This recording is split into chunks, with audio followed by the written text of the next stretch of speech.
This morning we're going to be talking about money. I know. Couldn't he have talked about politics or sex or something less awkward than money? I know. We hate to talk about money. We hate to think about it. And we think, he's been here less than 3 months and he's already going to do a sermon on tithing. Oh. It's not a sermon on tithing, I promise you that. But the truth is that we are pretty secretive about our money. It's just kind of the way that we are, kind of the way that our culture, our society is, that we've learned. We'd probably rather share our weight or our age than we would how much money we make or how much money we have in the bank. I don't know if it's just something that's unique to our culture or if it's just something that is innate in humanity. But, maybe we're a little embarrassed of how much or how little that we make, and we don't want to have that comparison battle with others. I know there was a man when I was young in our church that we knew had gone and bought a new Ford Explorer. But he still drove his old beat-up little car to church every week because he didn't want people to think he was flashy or something. We hide sometimes what it is that we have. Or maybe we're ashamed of our money management skills, Maybe we're like, I'm making more than I've ever made before, and yet I still can't make the electric bill, and I don't know why, and I don't want people to know what's going on. Whatever it is, it seems like it's pretty awkward for us to talk about it, but we're going to talk about money anyway this morning, despite the awkwardness. And this is part of this series that we've been going through talking about creating margin in our lives, of having space to breathe a little bit in our life. Having margin allows us to listen to God a little bit better, to be available in the moment, to see what He has for us. Margin means less stress. Margin means better health. Margin means better relationships with other people and with God. And so the last couple of weeks we've been talking about creating margin in our time, in our schedule. I'm saying we don't have to push it to the limit all the time and fill up every minute, that sometimes we can back off, we can have rest time, we can have time to spend with God. Well, this morning then we're going to take this and look at building margin into our finances, into our money. And of course these two things are really very interrelated, hand in hand. And even the last couple of weeks, several times we kind of mentioned money when we think about our time management. And the same goes both ways. We think about, if I have more margin in my time, we're worried we're not going to be able to make enough money. We're not going to have the money that we need to be able to pay for our lifestyle and pay for our needs. And likewise, if we feel the pressure to make more money and we make more efforts to do more to work in that area, then that means we have less time and have less margin in our time. And so really the biggest key, I think, to learning this idea of having margin in our life is learning to trust that God can manage both of these things together. To trust Him that He can manage time and money together better than we can. So this morning, as we look a little bit at this idea of building margin into our money, let's start by looking in 1 Timothy chapter 6. And Paul says a few things. We're going to start with verse 17. Paul tells us, command those. And he's talking to Timothy, who is pastoring a church. So he's telling him how, what to pass on the people that he's serving. He says, command those who are rich in this present world not to be arrogant, nor to put their hope in wealth, which is so uncertain, but to put their hope in God, who richly provides us with everything for our enjoyment. Command them to do good, to be rich in good deeds, to be generous and willing to share. And this way they will lay up treasure for themselves as a firm foundation for the coming age, so that they may take hold of the life that is truly life. Whew! What a relief! He's not talking to me today. He's talking to the rich. I can sit back and we can think about those annoying rich people we know and we can take some pot shots at them. But this isn't one of those applicable sermons to me. He's just talking about the rich. Well, here's the truth, though. From Paul's perspective, We're rich.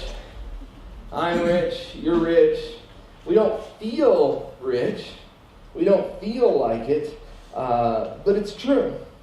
And I want to show you what I mean. This morning, if you grabbed a bulletin, you had a little card in there that had a number on it, a dollar figure, right? So kind of doing a little exercise to think about this. We say that all of us gathered here today represent all the people in the world. All 7.5 billion people are represented by this 120, 130 people, okay? And so that number that's on your card represents how much somebody or some segment of the population of the world makes in a year. Okay? That represents what somebody or a group of people make in a year. Now I want to ask you, look at that number. If your number says that you make $20,000 or more, will you please stand up or wave or show us who you are? You got 1, 2, 3, 4. 4 of us out of this group would make $20,000 or more in a year. That's about 4% of the world's population. Well, all right. So you said. Now, if your number says you actually make more than $30,000 or more, will you stand back up? 30,000 or more? We got 2. 2 out of this group would make 30,000 or more. And then 40,000 or more? Only 1. You need a loan? Only 1% of the world's population would make $40,000 or more in a year. And so it would go as we went up. So from this perspective, we look at our American culture, and we don't think we're rich. But from the perspective of the world, we are. We have the income coming in to be able to do what we need to do. But we don't feel like it because the demands on our money are so high. Because the demands of our culture and the voices of advertising and all the different things out there that we can buy and that we can participate in cost so much. And then we're like, it doesn't matter how much I make because look at how little that I have. And we think it doesn't matter how much I'm going to make, how big the check is going to be if it doesn't come until Friday and the bill is due today. And so we get into this place where we're like, I'm not rich. I don't have money. I can't function the way that things are right now. We get stuck in a place and we don't know what to do about it. Well, I think it helps us to realize, first of all, that money has become the report card of American life. Money's our report card. It tells us how good we're doing. It gives us a grade on how we're doing. And it's all comparative, of course. And since we don't talk about our income, we don't talk about how much money we have in the bank, we end up trying to show it or trying to earn that grade by what we spend.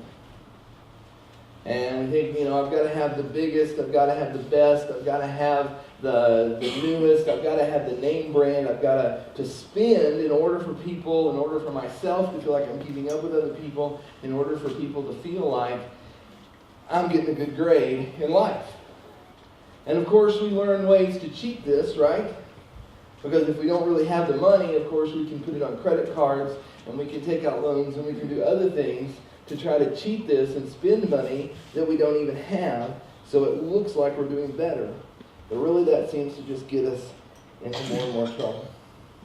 Sometimes we look at the neighbor that comes home with the new $70,000 car and we're like, wow, look how good they're doing, right? Really, it's look how much debt they're in. But we don't think about it that way. Now, I'm not an economist. I can't speak with authority about things like investments or retirement plans or diversification or any of those other words that I've heard of before. But there's a couple of pretty simple things that I can say, I think, with certainty. And one of them is that every single one of us is living on a certain percentage of our income. Okay, here's the income coming in. Here's what we spend going out. The difference between those two numbers could be represented by a percentage. That also represents what our margin is. That number between what we bring in and what we spend out is the margin that we have in our life. And I'm also willing to bet that most of us probably don't know what that number is, what that percentage is.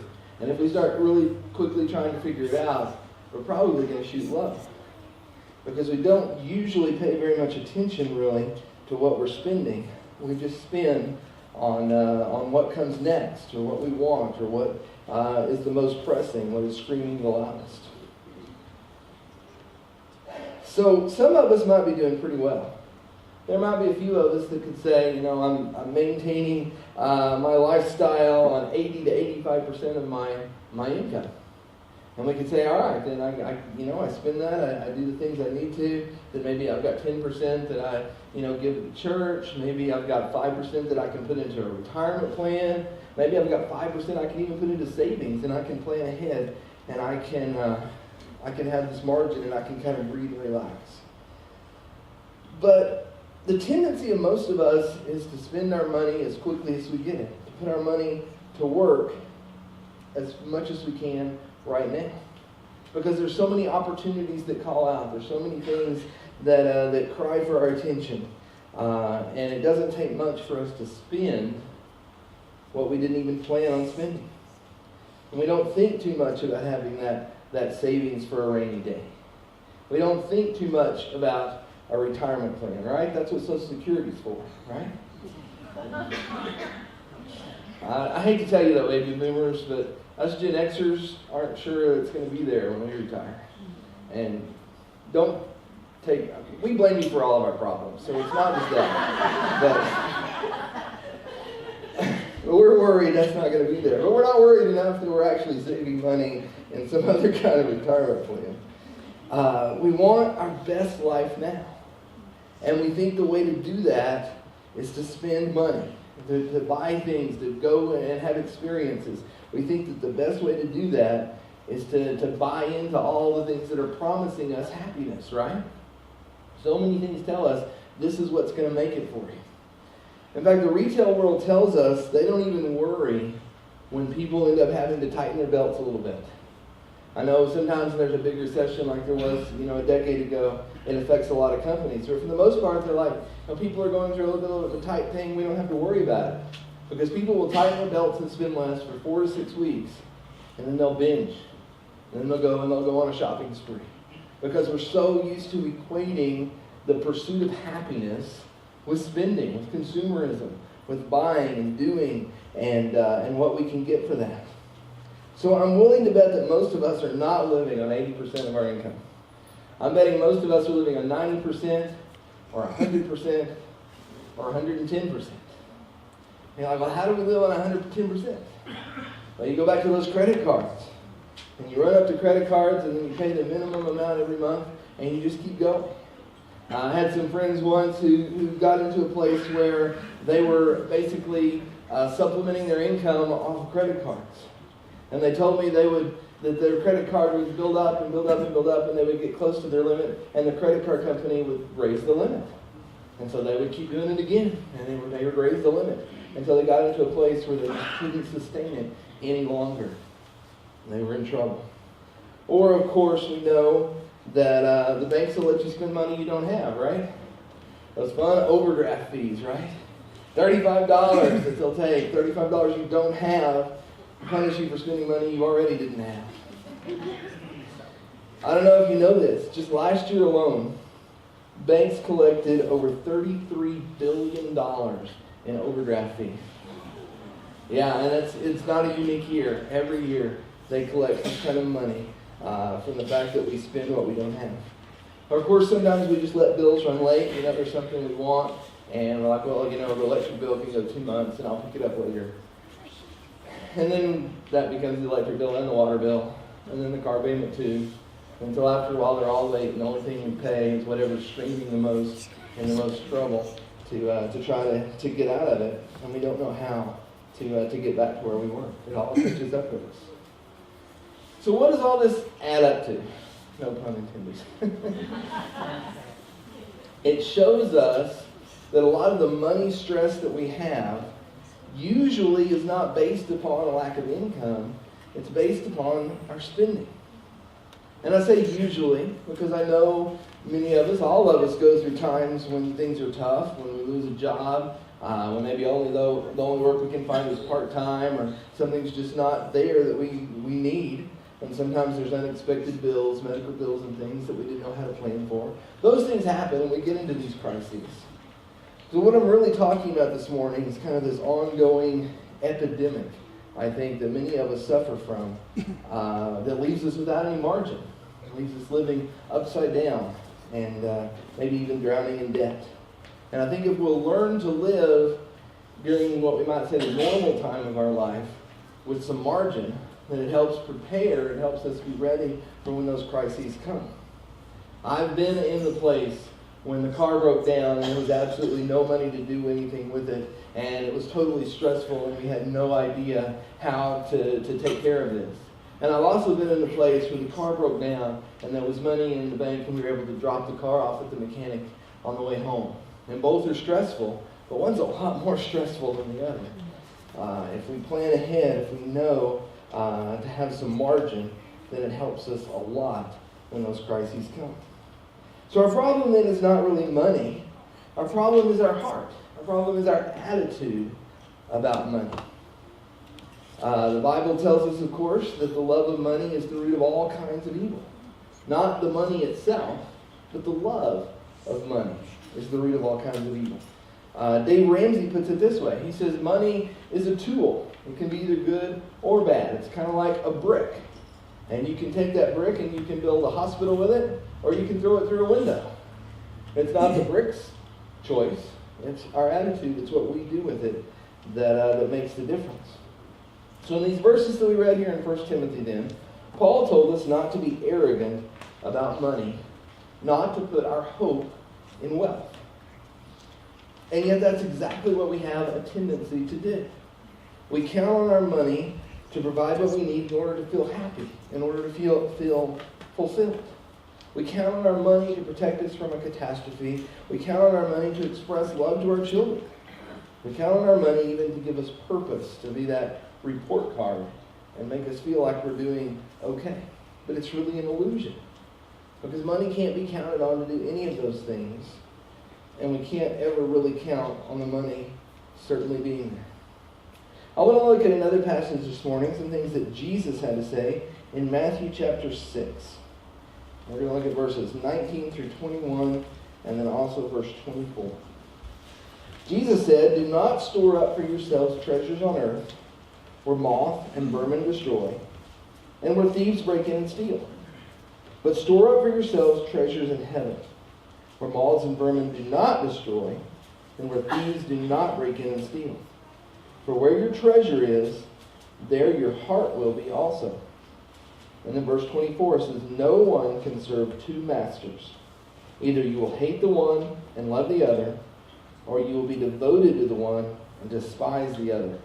You cannot serve both God and money." So we kind of get the treasures in heaven stuff. You know, you can't take it with us, right? And you can't even be sure you're really even going to keep it till you die. But maybe we should think a little bit about this idea of treasures in heaven. Where do they come from? They come from the way that we invest in this life now into the kingdom of God. And God gives us these blessings. God gives us money. God gives us time. And God gives us talent. God calls for us to be obedient to Him. And as we do these things, that's what builds up treasure in heaven. That's where the dividends that last forever come from. There's no thieves, there's no recessions in heaven. And so what we do with what we're given now is what really builds up a real treasure. But then he says, no one can serve two masters. And he actually says here, he says, you cannot serve God and mammon. A lot of our more modern translations have gone ahead and translated it as money. King Jimmy has it right when he says mammon. Because New Testament's written in Greek, but every once in a while there's a word that the Bible writers chose that was still in Aramaic. It was still in the language that the people spoke. And this is one of those things. Matthew, Luke has the same passage in his gospel. And the word mammon is in Aramaic when the rest is in Greek. All the other places in the New Testament where it mentions money it uses a Greek word. But here they keep the Aramaic, and there must be a reason for that. There must be a reason why he kept this to tell us something specific about it. And of course, the basic word mammon does mean money or wealth, but it also suggests personification. Mammon is personified. Mammon can be a master, and we can find ourselves its slave. Mammon is not a tool to be used for good or bad. Mammon is not a brick. It's actually something personified that can have power over us, that can even separate us from God. And the history of this word is kind of interesting. You can go all the way back to the Chaldeans, probably about the time of Abraham. And the word meant something like confidence. What do we put our confidence in? What do we put our hope in? That was the root of mammon. And then by the time Jesus is using this word here in the New Testament, it's become personified as the evil effect that money can have on people when it takes control, when it's in power. Now, in the time since the New Testament was written, it's even taken on a stronger, even a demonic usage. In the Middle Ages, it was the name of a specific demon that they believed would haunt you if you gained money illicitly, dishonestly. And feudal lords would actually use this to try to keep their serfs and the peasants in line. They would convince them that they didn't want to earn money because of the danger that mammon could come and haunt them. They would rather stay under the thumb of their feudal lord than risk that being haunted by that demon. In the 1800s, mammon was included in a dictionary that was made listing all the demons that plagued the world. And more recently, mammon is the name of a powerful demon in the game Dungeons and Dragons. A demon with a force based on ill-gotten gains. Now, there's no reason to think that when Jesus used this word that he was talking about an actual demon. That usage of the word hadn't come into usage yet, but we understand now that he's warning us to be wary of a spiritual power that money can have over us, that it can become a god. It's kind of like Gollum in Lord of the Rings, my precious. You can be driven after that precious. And Jesus uses some very strong words then here to talk about this. First of all, he uses the word slave. We can become slaves to money. We can give it our complete devotion, our complete obedience to chasing after it, to earning it, to spending it. This whole thing can become what our life is about. It can have ownership over us. It is possible to devote oneself entirely to the service of God, and it's also possible to devote oneself entirely to the service of money. And so then Jesus uses the word cannot. You cannot serve both. Not just that it's very difficult, like a camel going through the eye of a needle. It's impossible. Not just that it's difficult, but you can have a juggling act where hardworking Americans are somehow able to have it all, and Jesus too. It's a sheer impossibility to serve both. And why is that? Because two different sets of rules, two different kingdoms, two different worldviews, two different allegiances with different plans for your life and for the way that you use your money. God says he's a jealous God. He doesn't want our part-time worship while we try to live our life separate from him. So it's not that money is bad. It's not that it's a sin to have money. It's not even a sin to be rich. But it's a sin to love money. It's a sin for it to become our God. And yet we're enticed to love money. It calls to us. It's like a siren call that we chase after. It's so hard for us to break away. And without being intentional, it can very easily take over. If we listen, we can be enticed away from God because we really can't serve both. So if we want to have margin in our money, then we've got to learn to let God be the Lord of our money. We've got to let him be in charge. We understand we have limits. There's a point where you just don't have any more to spend. We've found all kinds of ways to cheat that, but still it comes back on us. We have these limits, The question is, who's going to set those limits? Who's going to decide what we do with the money that we have and what we do with that money that might be in a margin?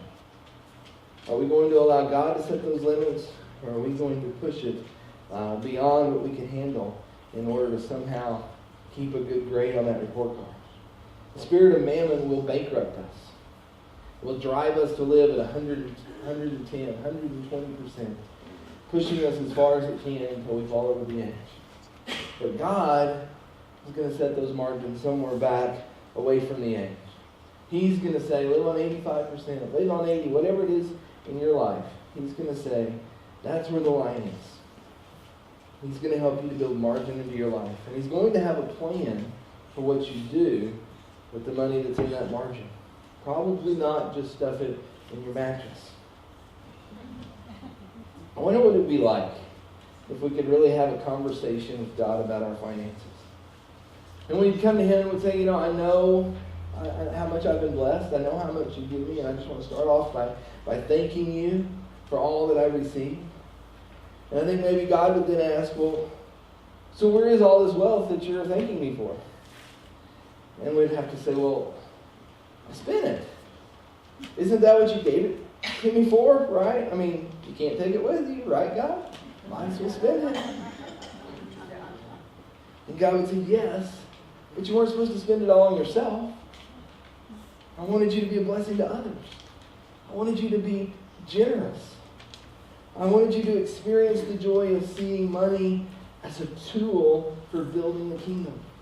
And you've missed out on that because you've chased after the promises of the world. Because you've chased after that pursuit of happiness and believed all the lies and deceptions that told you that those were the things that would satisfy you. And you've missed out on what I have for you. So we shouldn't see money as a bad thing, but we need to ask, what is it that our money is doing to us? Are God's blessings freeing us spiritually and physically and granting us financial margin so that we can invest into His purposes? Or is our money becoming a god to us? Are we becoming a slave and in our master? Are we reduced to feverish bundles of worry and discontent and greed and stress because we don't know how to handle this? And I know that a lot of us find ourselves in a place where we don't know how to get out of it. We're like, that all sounds great, but I'm so upside down, there's no hope. I can't remember the last time that there was money left at the end of the month. I can't remember the time when I had a choice about how to spend my money because the demands are all there, because I'm in this place where I just can't get out. And I've been treading water for so long, and I don't know how to deal with this. It's game over. Mammon has won. And I'm done. Well, it's not true. I know it feels that way, and I've been there. But there is a path forward. There is a way that God can begin, as He changes our heart, to begin to change our behavior, to begin to teach us. And it's a long road, maybe. There's a lot of steps to get to where maybe we really want to be. But there are some things that we can begin to do that are really going to help us. And the first one is to allow God to teach us contentment. To teach us how to be satisfied with what we have. To teach us to be satisfied with the needs that He has provided for us. To stop keeping our money and our faith separate. So often we're like, I believe Jesus, I put my faith in Him, I want Him to help me, I want Him to encourage me, I want all this, but money's over here, and that's my deal. We've got to learn to bring it together, to let God be the Lord of our money, and to be satisfied with what we have, be satisfied with what He does in us through our money. Let Him set those boundaries and be satisfied within those boundaries. And I know that's a long road. That's a harder thing even than it sounds, because we're so used to chasing after things. Allow God to teach us contentment. The second thing is, get on a plan to get out of debt. Proverbs 22:7 says, the rich rule over the poor, and the borrower is slave to the lender. Think about that. The borrower is slave to the lender. Now, I'm not saying it's never okay to take out a loan. There are times when a loan is beneficial, but just living on credit is not a way of life.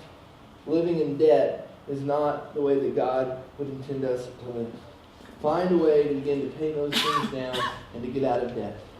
Go and find some help somewhere, something like Dave Ramsey's Financial Peace, or something else that can help you to begin to get out of that hole that you found yourself in. Because once you get out of that, you'll certainly find a freedom. It's like getting a raise. We say, I don't have enough income. One of the best ways to find that we have more income is to actually reduce the debt that we're in. And then finally, we can begin to enjoy seeing how God blesses us and others through our generosity. When we are able to have that margin, and we're able to invest in other people, we're able to invest in things that God is doing, we're able to say, yeah, I'm going to go on that mission trip. We're able to say, yeah, here's somebody in need and I can help to meet that need. We're able to generously give to His kingdom work, to invest into what He has. And then we'll begin to have the joy and the happiness and the purpose and the meaning that God has for us in our life. Instead of chasing after those deceptions that the world puts in front of us that says, this is what's going to make you meaning, we can begin to find the true joy in our relationship with God. We don't have to stress, but instead we can have that margin, have that freedom to be able to connect with the purpose that He has for us in life. To be able to enjoy being a conduit for God's generosity. That's the picture that the New Testament paints of the way that we use our money. It's a tool, not just to, yes, to meet our needs, but not just simply to make us happy. It's a tool to further His kingdom. And we need to learn to be stewards. Learn to be those who use God's money for His purposes, rather than saying it's my money and I'm going to take care of things myself. Because it never works out the way that we intend. Let's pray together. Lord Jesus, we thank You for the generous gifts that You give to us. We thank You that we live in a place where we are rich. Lord, not that somehow that makes us better than the rest of the world, but Lord, it puts us in a unique position where when we are obedient to You, that we can make a much bigger difference in this world and people's lives in Your kingdom, because we get to be a part of a conduit of this generous giving that You pour out. That we get to be a part of the blessing as we receive the blessing, as we pass the blessing on, and as we are blessed by being a part of that. But Lord, we also live in a culture that has twisted our view of money, has convinced us that this is the path to happiness, that has convinced us that money is what we can count on, that it can be our security. Lord, give us a proper perspective on money as a tool. Help us to see this as a resource that You have passed on to us. That it's not the report card. Lord, that we don't even need a report card because we have Your grace. Because we know that we are A++++ in Your eyes. And we don't have to play those games. Lord, help us to find our worth in Your eyes instead of trying to earn it through the games that this world plays. And Lord, I know that many of us struggle, that we are in debt, that we have bills that it's hard to pay. Lord, help us also to separate our sense of worth from those difficulties. And Lord, help us to see a path forward. Help us to see a vision of what You have for us, and help us to find those steps to begin to take to change that, to allow You to change our hearts, to change our behavior, and to find a different way to live. Lord, I pray these things in Jesus' name. Amen.